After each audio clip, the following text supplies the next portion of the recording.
7 times the product of two numbers a and b may be written as. Alright, so let me discuss this again in the context of a possible paper 2. Right, this you will more than likely find in your number 2 question, which is generally the algebra question. Right, so what is the key word here? In a case like this where they give you English to translate into maths, you have to look for keywords that will give you an indication of what you're supposed to do in the course of making that translation. So in this case, you have the first word that will jump out at you will be the product of two numbers a and b.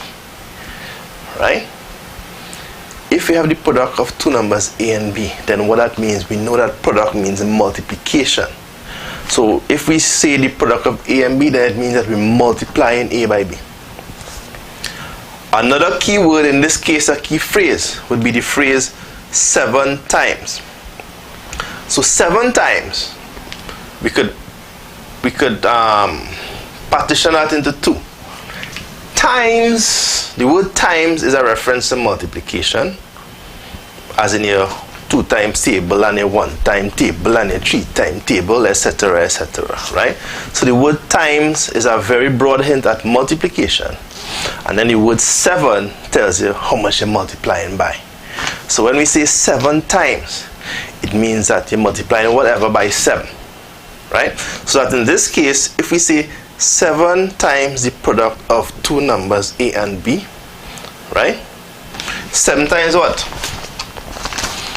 7 multiplied by, right? 7 multiplied by, and if we multiply by something, we multiply by the product of a and b, which would be a multiplied by b.